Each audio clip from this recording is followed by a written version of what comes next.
Sa tingin mo ba, hindi ko maiintindihan ng lahat? Bakit hindi mo pa kasi sabihin? Para saan pa na pinagtapat mo kung sino ka talaga? Kung ano ka? May, may mababago pa? Wala. Tatanggapin kita kahit ano ka pa. At kahit mali yung landas na tinatahak mo, Abel, mamahalin kita. Hindi kita huhusgahan. Nakapikit na anas ni Olivia. Pinipigilan ng sariling muling bumigay ang kanyang emosyon. Paano'y nang tinanong niya si Abel kung anong nangyari at ito ay sugatan. Tila nagbago ang timpla ng lalaking aswang. Maingat siyang inilayo sa katawan nito. Sa bintanang nakasara, natuon ang nagbabagong kulay ng balintataw. Okay. Kung ayaw mong sabihin, okay lang. Gamutin muna natin yung mga sugat mo. Magpahinga ka muna. Pagsuko ni Olivia sa umiling lang na lalaki. Pagkamat may kung anong emosyong dumaan saglit sa nagbabagong balintataw, pinangantawanan nito ang pagtanggi. Aalis rin agad ako. Anito, nakinabagsak ng mga balikat ni Olivia. Kahit sandali lang. Dito ka muna. Samo pa ng dalaga. Hindi ako para sa'yo. Hindi ako matapang. Hindi kita kayang ipaglaban. Yung Moril, bagay kayo. Mahina at malayong sagot ng lalaki sa nangunot noong si Olivia. Ano bang pinagsasasabi mo? Tanging sagot niya. Alam mo ang sinasabi ko. Anito na tumiim ang mga mata. Saan galing yan? Isang buwan ka halos hindi nagpakita tapos paparatangan mo lang ako? Ang lakas mong makagago ah! Nanginginig na sambit ng dalaga sa napalunok na si Abel. Nang akmang tatayo ang lalaki ay maagap na pumigil ang mga kamay ni Olivia. Hindi niya sadyang sabihin yon. Bugso ng damdamin. Inis na inis siya, ngunit ayaw niyang umalis ito. Agad, tinuon niya ang nanlalabong mga mata sa mga kamay na nakahawak ng mahigpit sa braso ni Abel. Hindi mo lang alam kung gaano mo sinakop yung sistema ko. Huwag mo kong pag-isipan ng kahit ano. Ng kung ano-ano. Mahina niyang sabi, ngunit umingos lang si Abel. Tinatawag na ako. Malayong sagot pa rin ito na tuluyang tumayo at naglakad patungo sa pintuan. Ni hindi siya nilingon nang lumabas ng bahay. Mabigat ang mga paang sumunod ang dalaga. Ngunit hindi matagpuan ang sariling pigilan ng lalaki. Tuwing tinatawag ito ng kung ano o kung sino mula sa labas, agad itong tumatalima. Walang saysay kung manikluhod siya o maglupasay ngayon. Aalis at aalis ito. Abel! Tawag niya sa lalaki nang mag-umpisa itong tumawid patungo sa kabilang ibayo. Tumigil sa paghakbang ang tinawag, ngunit hindi lumingon. Mahal kita. Sapat ba yun para manatili ka sa akin? Tanong ng dalaga. Bahagyang tumaas at baba ang mga balikat ng nakatalikod na lalaki. Nang lingunin siya nito upang sumagot, napaatras ang dalaga sa biglang pagbalasik ng anyo ni Abel. Natila ba may sinabi siyang labis nitong kinagalit. Wala akong pinangako sa'yo. Madiin itong sagot sa napatangang dalaga. May kung ano sa loob niyang tila nabasag. Nagkapira-piraso sa maliliit na bahagi. Wala sa sariling napasapo siya sa dibdib na tila naging hungkag. Wala na lahat-lahat si Abel sa kanyang paningin, ngunit hindi magawang kumilos pa ni Olivia. Pamilyar ang pakiramdam. Pamilyar ang sakit. Mas doble ngayon. Ganitong-ganito rin siya ilang taon na ang nagdaan. Nagmahal siya, nagtiwala, at bandang huli, iniwan na rin. Niloko. Naiintindihan niyang bata pa siya noon, ngunit pag-ibig yun, alam niya. Pag-ibig rin to, bagamat nabuo sa maiksing panahon. Kay bilis na buo at tila agad rin guguho. Nang matagpuan niya ang sariling gumalaw at humakbang pabalik sa loob ng kanyang tahanan, narinig niya ang mumunting bubog na nagkalansingan nang siya ay humakbang.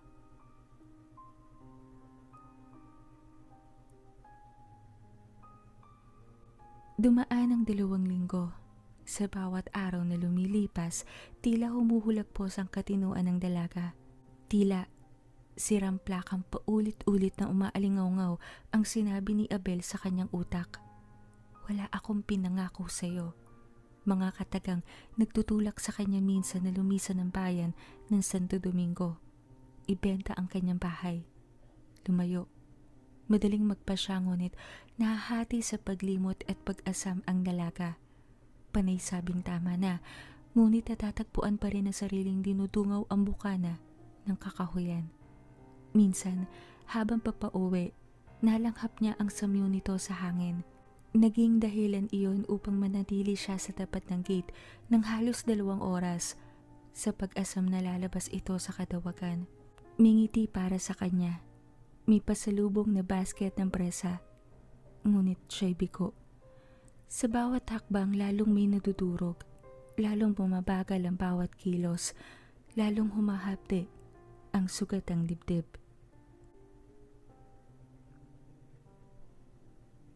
Nabalitaan mo bang may bagong bukas na Cowboy Grill sa plaza? Maraming tao mura ang mga inumin. Papromo nila. Punta tayo? Wala naman tayong gawa kaya okay lang naman umabsent. Pabor nga yun sa kanila Hindi na tayo kukuha ng clearance. Sabi nila Ate Becky sa Madi pa raw darating yung mga pattern at yung mga tela. Kaya umabsent na daw tayo hanggat hindi pa Lunis. Tuloy-tuloy na daldal ni Jenny. Nagkibet balikat si Olivia. 1 linggo na ngang napapansin niyang wala silang OT. 8 a.m. to 3 p.m. lagi ang pabrika. Isa sa mga dahilan kung bakit ang haba ng kanyang gabi. Mas gusto niyang tambak sila ng trabaho. Paghapo kasi ang katawan, madaling ipahinga ang isip na tumatakbo. Napapansin ko pumayat ka. Huwag mo na yun kasing pakaisipin. Mag-enjoy tayo. Ang ganda kaya natin. Anito pa sa nangiti ng tipid na si Olivia.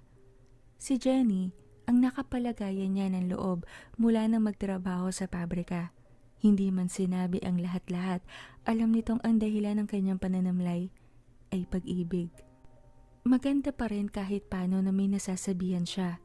Hindi na kasi nakakatulong ang pagluha habang nakatingala sa dutsa. Hindi na rin epektibo ang pagtatanong sa kisame. Pampatulog pa rin niya ang pagnguynggoy sa unan. Ngunit minsan, maigi pa rin talaga na may nasasabihan.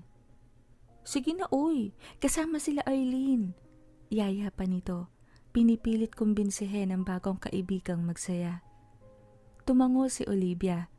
Bakit hindi? Maiba naman ang kanyang gabi. Baka makatulong ang alak, ang nakakabulahaw na tugtog ng sinasabi nitong lugar upang muling makalimot siya sa depresyong nararamdaman.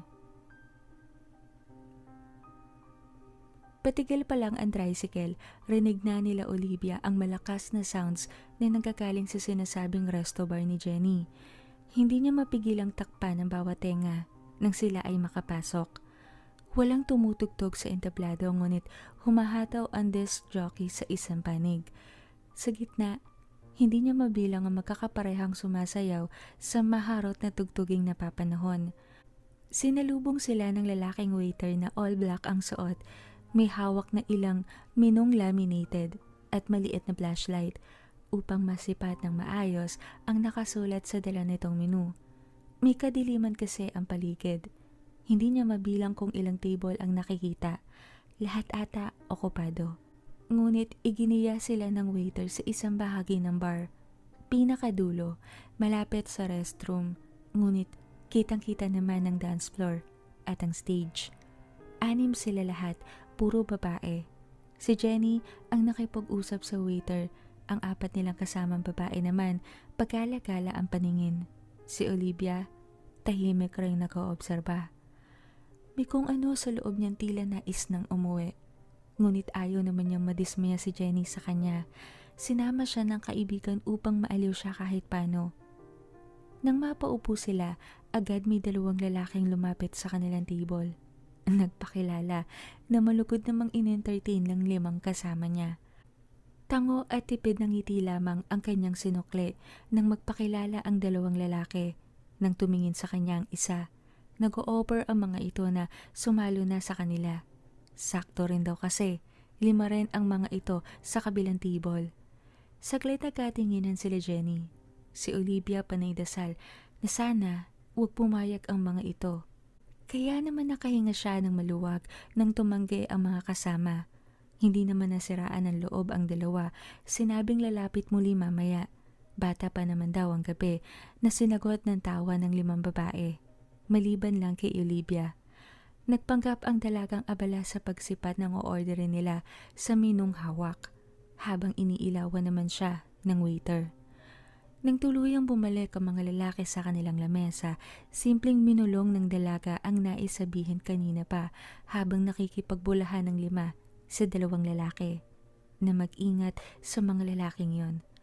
May naririnig siyang diskarte daw ng mga lalaki sa ganitong lugar na aaliwin ka, tapos o-order ng marami, biglang mangiiwan at ang mga babae o ang mga naimbitahan ang kawawang magpapayad. May iba rin na nais lang talagang magpakilala at makipagkaibigan, ngunit maganda na yung advance mag-isip. Mayroon din naman na nais lang mangharas o mananching ng babae. Ano't ano man, dapat laging alerto o handa sa mga ganong pagkakataon. Baka naman hindi, pero salamat pa rin sa warning. Bulong sa kanya ni Jenny. Sa isip ni Olivia, mahirap yung ganto. Alam niyang sabik ang mga kasamang makakilala ng kung sino-sino dahil nga mga dalaga.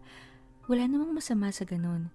Ngunit hindi ba dapat laging one step ahead ang babae, lalo kung nakikipag-deal sa estranghero? Hindi maiwasan ni Olivia ang matawa nang may kapaitan sa huling naisip. Look who's talking. Siya, nabaliw-baliwan kay Abel na estranghero rin naman. Sino siya upang magbigay ng payo? Naisip ni Olivia ang oras na sumalo ang mga kasama niya sa grupo ng kalalakihang nagpakilala, aalis na lang siya at magbibigay na lang ng share niya sa gabing ito. Bahala na sila. Malalaki na sila. Mamaya na rin tayo makijoin sa kanila, baka sabihin wala tayong dalang anda. Ani Clarice na isa sa kanilang mga kasama. Tumango-tango sila Jenny bilang pagsang-ayon. Pinigilan ni Olivia ang mapubuntong hininga sa dismaya. Eto na nga ba ang sinasabi niya? Saglit lang, nagbubukas na sila ng beer at namumulutan ng sisig at potato wedges habang umiindak-indak sa tugtog kahit nakaupo. Pinilit ni Olivia sumabay sa simpleng pagtango-tango na kunwari naaaliw sa maingay na tugtog. Tuwing hindi sa kanya nakamata ang mga kasama, isang buntong hininga ang kanyang pinapakawalan bago lumalagok ng beer sa baso. Umubos muna ng tigi-isang bote ang 5 kasama niya bago nagsitayuan at sumali sa sumasayaw sa gitna. Nagpaiwan siya, nagsabing siya na ang titingin sa mga bag na naiwan ng mga kasama. Tiyahe nga naman kung naka-shoulder bag pa ang mga ito habang sumasayaw. Istorbo. Isa pa'y may mga inumin at pagkain silang may iwan. Sure ka? Tanong pa ni Jenny na panay ang sulyap sa dance floor kung saan naroroon ang 4 nilang kasama. Sige lang, ako nang bahala dito. Baka may kumuha ng mga pulutan natin at inumin eh. Kunway biro niya sa natawang kaibigan. Hinatid niya ng tanaw itong nanakbo sa kinaroroonan nila Clarice. Saglit kumaway sa kanya ang 5 bago kanya-kanyang indak na. Kalaunay may ilang pumaraya sa mga kasama niya. Tuluyan siyang nakalimutan. Nilabas ni Olivia ang cellphone mula sa handbag na dala. Nagkunwaring nagtitipa ng mga mensahe, ngunit ang totoo, pabalik-balik lang siya sa inbox at sent items. Bago magtataas kunwari ng paningin at tatanawin mga kasamang nagsasaya di kalayuan. Nang magsawa, tinuon niya ang mata sa bucket at umabot ng opener upang saglit matigilan ng malanghap ang pamilyar na samyo ni Abel. Nagpalingalinga siya sa paligid, pilit sinisipat sa patay-sinding mga ilaw ang bawat lamesang okupado, maging sa ilang sulok ng nadaraanan ng 3 spotlight na panayang ikit. Ngunit bigo ang kanyang matang makita ang hinahanap. Ngunit may kung ano sa loob niyang sinasabing hindi siya napapraning lang. Langhap na langhap niya ang samyo ng lalaki, kahit na overpowering ang amoy ng yosi at alak at ilang pulutan sa paligid. Naigtad siya nang may umupo sa kanyang tabi. Nilabanan niya ang pagguhit ng dasmaya sa muka nang hindi si Abel ang masumpungan ng kanyang mga mata. Isa sa mga lalaking nagpakilala kanina sa kanila. Sorry miss, kanina ko pa to pinipigilan mula nang makita ko kayong pumasok sa entrance eh. Kaso hindi ko matiis na digahan ka. Ang ganda mo kasi. Preskong sabi nito, nalatang may tama na ng alak. Bahagyang inilayo ni Olivia ang sarili at ang kinauupo ang silya sa lalaki. Sa kanya lang napansing may hawak itong bote ng vodka. Tinatagayan ang munting shot glass nitong dala.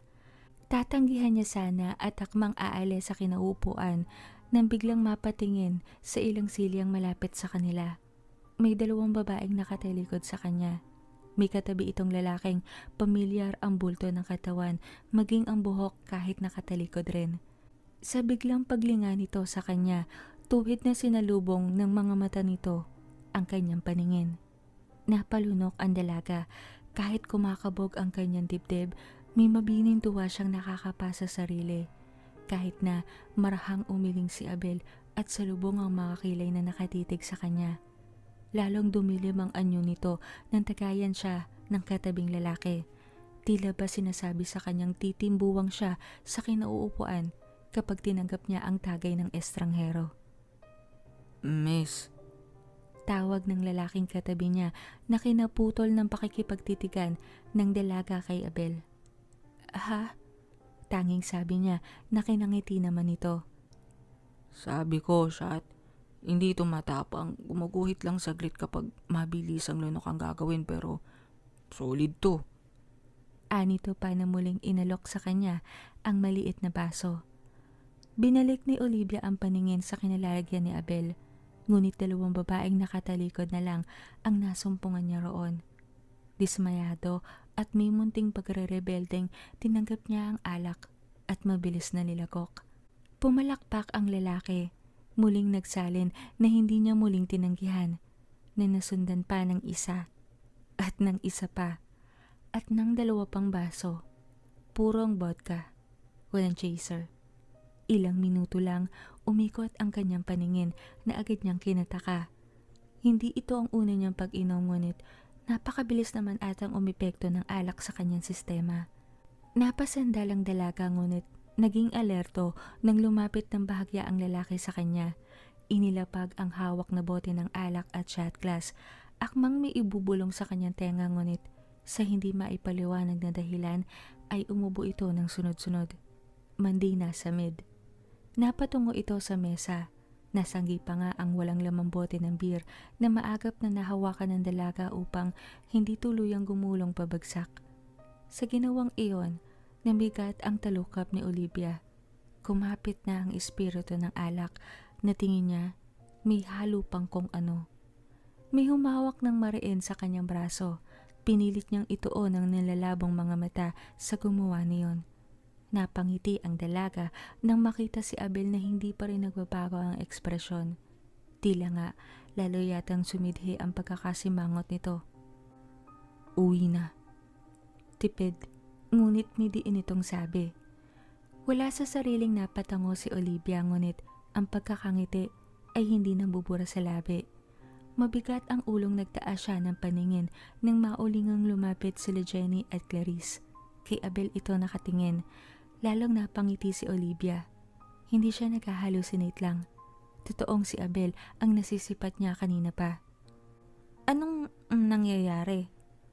Tanong ni Jenny na kinatawa naman ni Olivia. Hindi niya alam kung anong dahilan ng biglang pagtawa niya. Basta parang may nakakatawa lang na tila sinasabayan ng pagkaan ng kanyang pakiramdam. Boyfriend ko si Abel. Yan sinasabi ko sa yung komplikado kong boyfriend. Pinapauwi na ako. Iwan ko na kayo ha.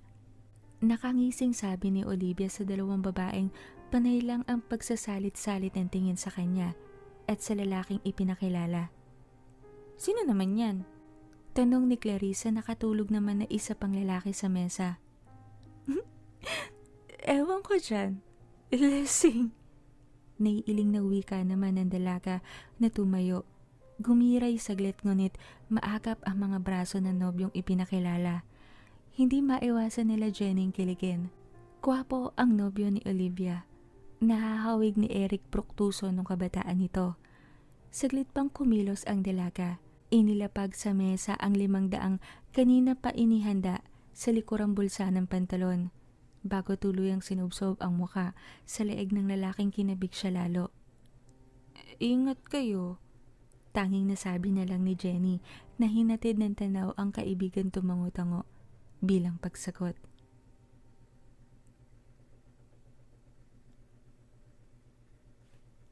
Nakapikit siya, ngunit hindi niya magawang itulog ang kamalayan.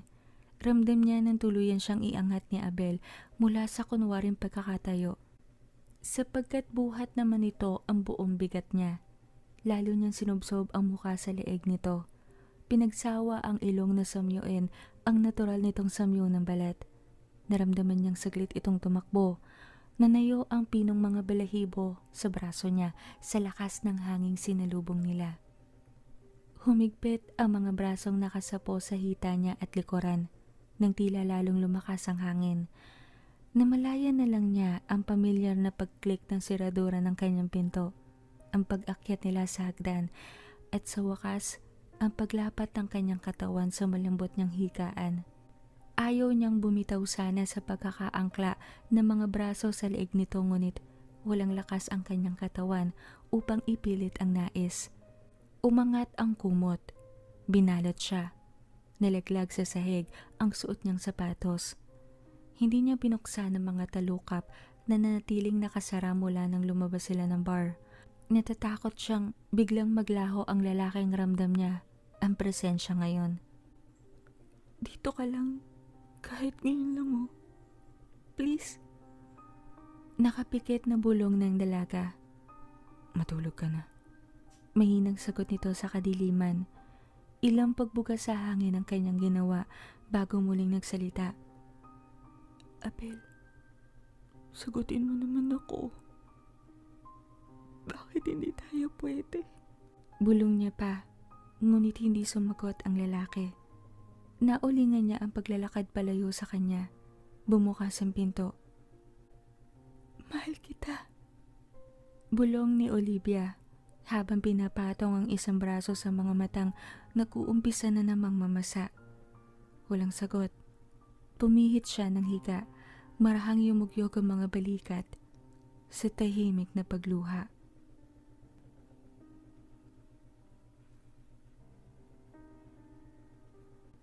Kung hindi nyo kayang abutin ang kota sa linya ko, huwag na kayong magsipasukan bukas. Ikakansel ako na ang mga kontrata nyo. Tungayaw ng line leader sa linyang kinalalagyan ni Olivia. Ang dalagay tuloy-tuloy lang sa paggawa. Hindi alintana ang ingay sa paligid. Isa siya sa mga pinaparinggan ng line leader. Kung tutuusin naman, mahirap abutin ng bagong kotang pinatupad.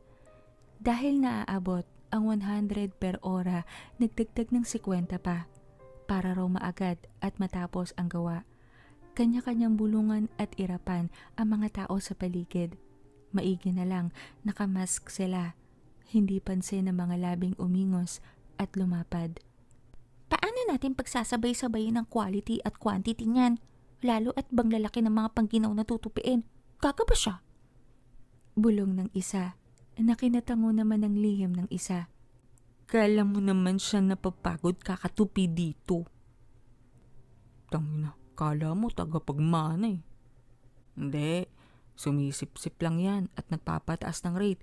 Yung mga kasama niya kasing line leader, nagtaasan ng rate. Siya lang ang hindi.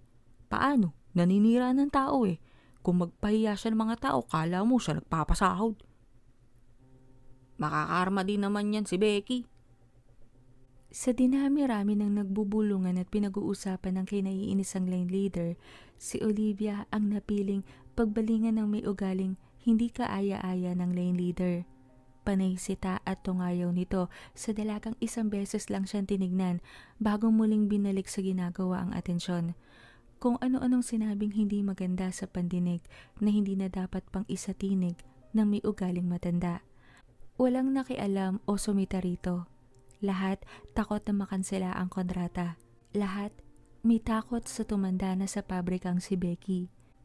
Tanging tinging may pagmamalasakit na lang ang nakayang ibigay ng ilang taong nahabag sa bagong katrabaho. Sa panig naman ni Olivia, hindi niya iyon sineryoso. Ang totoo, wala siyang naririnig o naiintindihan sa mga sinasabi ng kanilang line leader.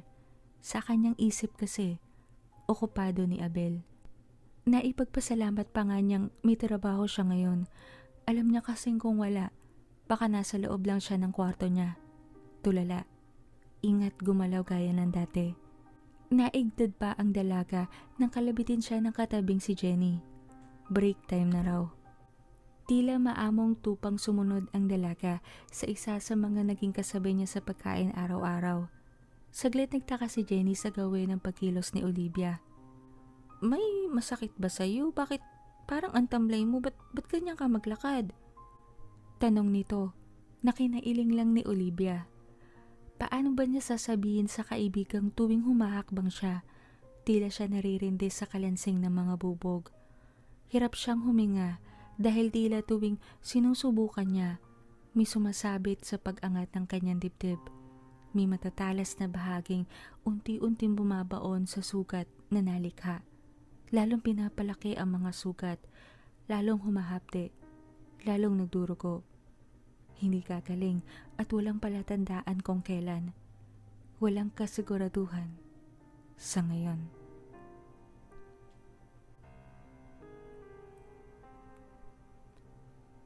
Sasama ka ba? Matamlay na nilingon ni Olivia si Jenny. San? Tanong nito habang sinusuksok ang time card sa bandy clock. Birthday ngayon ni Aileen. Nagiya na siya kanina, di ba? Anito naman na kinatango ni Olivia. Sige. Tipid niyang sabi. Tutal, linggo naman bukas, kaya maaari siyang magpuyat. Para na rin maaliw.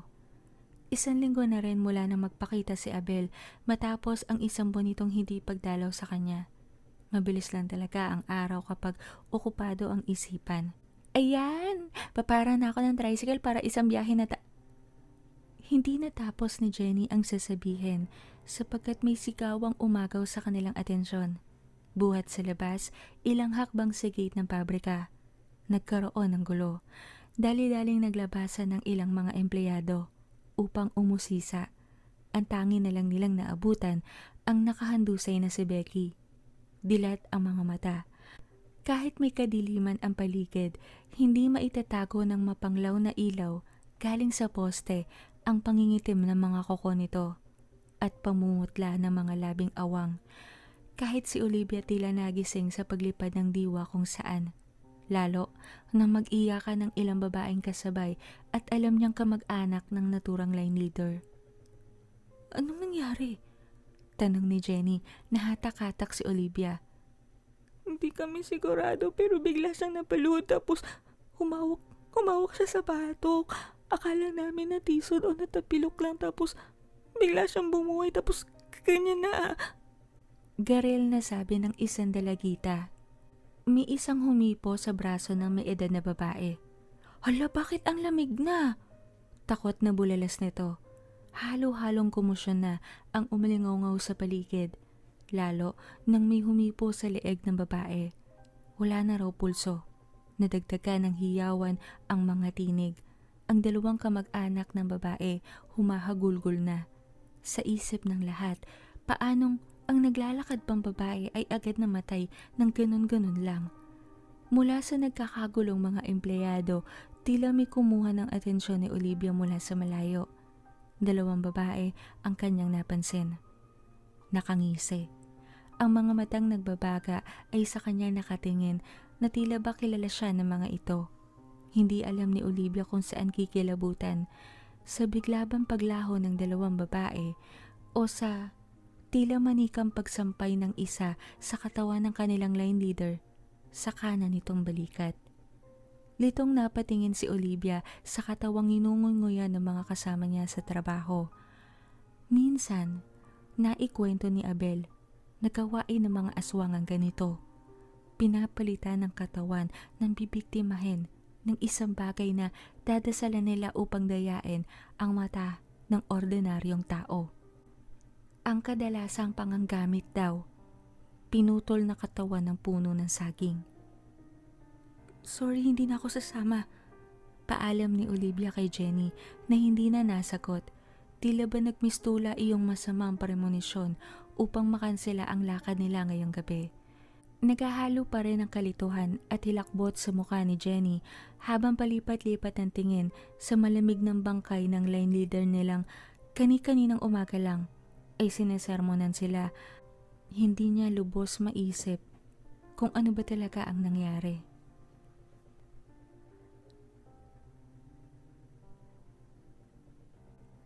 Hindi na kinuha ni Olivia ang sukle sa driver na naghatid sa kanya sa kanyang tirahan. Tuloy-tuloy siyang bumaba pagkaabot ng 100. Tinungo ang gate at agad binuksan. Kahit saglit nagtaka ang mamang driver, hindi naman ito pinansin ang kakatuwang ginawi ng dalaga. Ang mahalaga, nagbayad ito. Nang tuluyang makaalis ang tricycle, siyang pagpasok naman ni Olivia sa loob ng bakuran. Nagmamadaling sinuksok niya ang susi ng pinto. Saglit siyang napalunok na mapansing nanginginig ang kanyang mga kamay. Paulit-ulit ang rehistro ng tagpong saglit na saksihan kanina. Paulit-ulit niyang naaalala ang mga matang nagbabaga. Ang nakakalokong pagngisi ng dalawang babae. Ang itsura ng line leader nilang wala ng buhay. Dilat ang mga mata. Hindi handa sa mabilis na kamatayang tinamo. Nararapat lang yun sa kanya. Naigtad si Olivia sa pamilyar na tinig na narinig bigla. Nabitawan niya ang susing tangan. Lumipat ang kanyang lalalabong mga mata kay Abel na nakasandal sa konkretong haligi ng kanyang bahay, na para bang matagal na itong naroroon at ngayon lang niya napansin. Lumunok muna ang dalaga bago hinamig ang sarili. Bagamat naroon ang pagkasabik na muli ay nasilayan ang minamahal, tila mas malakas ang kabig ng hilakbot ngayon sa kanya. Mga aswang sila. Halos pabulong na wika ng dalaga sa lalaking saglit lumamlam ang mga mata. Natatakot ka sa kanila? Silang mga katulad ko. Tila naghahalo ang pagkapantastiko at pagtataka sa tono nito nang muling magsalita. Nagbaba ng paningin si Olivia. Natigilan sa pagbuhos ng realisasyon. Oo nga naman, anong pinagkaiba ni Abel sa dalawang babaeng katulad nitong kampo ng kadiliman? Kung tutuusin nga'y hindi niya nakita ang dalawa sa ginawang pagkuha o pagpapalit ng bangkay sa totoong katawang kinuha ng dalawa kanina. Si Abel, hindi ba't niligtas siya sa masasamang loob noon? Harap-harapan niyang nakita ang ilang mumunting parte ng katawan tinagpas ng lalaki mula sa mga masasamang loob. Bakit doon? Hindi siya nakaramdam ng ganito. Iba ka. Iba sila. Sagot niya na kinailing naman ni Abel. Pare-parehas kami. Kumakain ng tao. Halimaw, alipin, at duwag. Walang sariling pagpapasya. Walang hinaharap na inaasahan. Migigil sa tinig na wika ni Abel. Nagtaas ng paningin si Olivia. Sinalubong ang lalaking katulad niya. Nangingilid ang luha sa sulok ng mga mata. Bumuka ang kanyang labi, ngunit ang mga salitang isasagot sana sa lalaki ay naputol nang sakupin ng biglaan ni Abel ang kanyang mga labi. Nangatog ang kanyang mga tuhod sa marahas at tila nagpaparusang halik ng lalaking mahal. May mumunting kirot ang bawat pagsipsip nito sa kanyang dila sa ibabang labi. Ngunit ang mumunting kirot ay agad nahuhugasan ng tamis, dagling nawawala. Namalaya na lang niyang bumukas ang pinto. Kasabay ng pagbuhat sa kanya ni Abel ang mariing pagpikit ng kanyang mga mata. Niyakap niya ang mga braso sa leeg nito nang sinampupo ng isang braso ni Abel ang kanyang puwitan. Inangat siya. Ramdam niya ang rigodo ng kanilang mga dibdib na maglapat ang mga iyon. Tila umikot ang paligid sa wariban niya. Napadilat na lang siya nang maramdaman ang malambot na kotson ng kanyang kama. Bukas na ang ilaw sa loob ng kanyang silid. Bumitaw ang kanyang mga braso. Kapwa sila humihingal sa hindi nila malaman na dahilan. Saglit naghinang ang kanilang mga mata nang siya ay dumuilat. Muling lumunok si Olivia bago nagsalita. Kahit saktan mo ko, kahit sinasaktan mo ko, mamahalin pa rin kita. Bulong ni Olivia sa napapikit naman na si Abel.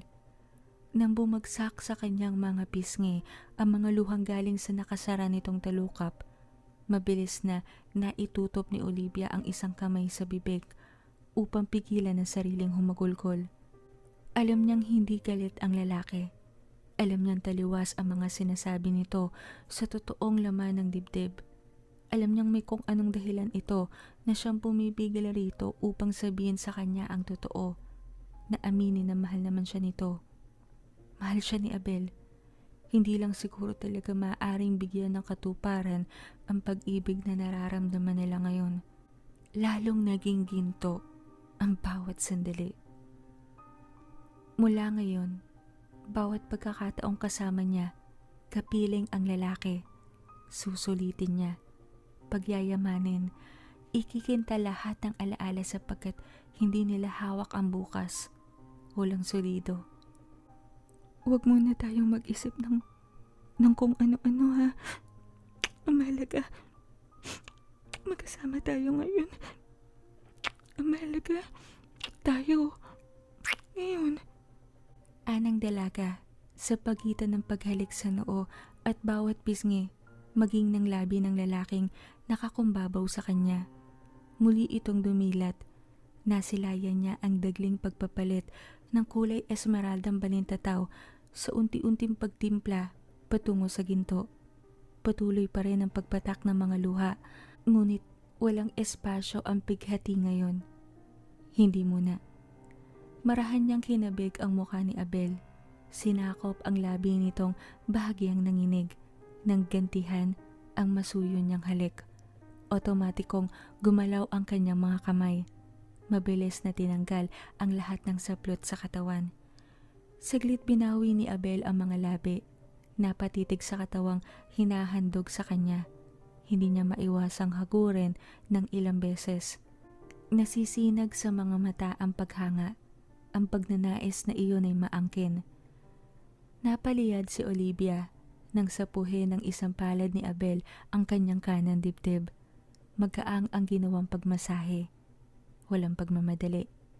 Isang ungol ang kanyang pinakawalan nang bumaba ang labi ng lalaki at kinulong sa mainit na bibig ang dunggot ng kaliwang dibdib. Sumabunot ang isang kamay niya sa buhok nito. Napapakagat ng ibabang labi tuwing nararamdaman tinutudyo ng dila ang maselang bahagi ng dibdib. Naramdaman niya saglit umangat ang katawang nakakumbabaw sa kanya. Nang muling dumagan, ay ramdam na ni Olivia ang mainit nitong balat. Kapwa na sila hubad. Kapwa, tila sinisilaban ang balat, gawa ng init na nais kumawala. Inabot ni Olivia ang mukha ng lalaki, muling naghinang ang kanilang mga labi. Pinaghiwalay niya ang mga hita upang tuluyang ipagkatiwala ang sarili sa minamahal, na walang pag-atubiling tinanggap naman ito.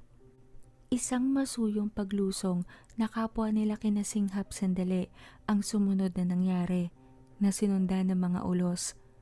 Ulos na unti-unting bumibilis, na sinasabayan ng walang hirap ni Olivia.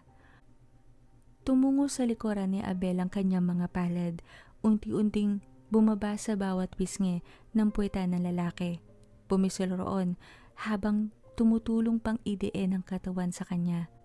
Saglit pa'y may tila kung anong bumukal matapos siyang panginigan ng laman. Na tila naging hudyat upang lalong bumilis ang bawat pag-iisa ng dalawa. Umungol si Abel. Sumubsob sa kanyang dibdib nang makahabol ito sa kanya sa pag-abot ng rurok. Kapwa sila humihingal ngunit napapangiti ang dalaga tuwing bumabangga ang mainit na tong hininga sa punong dibdib niya. Mainit ang hanging tumatama sa balat. Nakakakiliti, nakakabuhay ng saglit na tighaw na pagnanasa. Bumangon si Abel maya-maya at akmang aabutin ng mga labi nang bigla itong napalingon sa bintanang sarado. Isang gawing pamilyar sa kanya. Handa na ang dalaga sa susunod na sasabihin ng lalaki. Inaasahan na kung magpapaalam ito. Ngunit nangatake ni Abel ang kumot at ikulong ang kanilang mga hubad na katawan roon, saka siya inakap at idinantay ang binte sa kanyang tiyan. Siya naman ang napaangat ng katawan. "Hindi ka alis? Tinatawag ka, di ba?" Tanong niya kahit hindi naman niya talaga narinig na tinawag ito. Isang buntong hininga ang pinakawalan ng lalaki bago lalong hinigpitan ang dantay sa kanyang katawan. Ramdam niya ang muling pagkabuhay ng kasalanan nito sa kanyang tagiliran. Hayaan mo sila. Hindi naman si kuya ang tumatawag. Yung dalawang bruhang inaasar lang ako. Anito na kinataka ng dalaga. Hindi na rin siya nagtanong pa. Ang mahalaga, sabi nga niya, ang sandaling ito. Ang ngayon.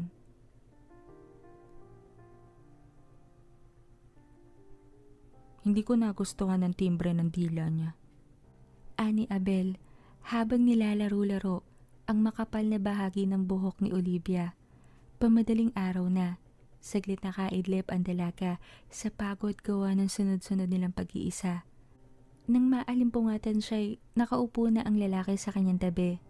Pinagmamasdan siya. Nang bumangon siya, sumandal sa headboard, inabutan siya ng basong may lamang tubig. Saka lang niya naramdamang nanunuyo ang kanyang lalamunan. Naubos niya ng isang lagukan ng tubig.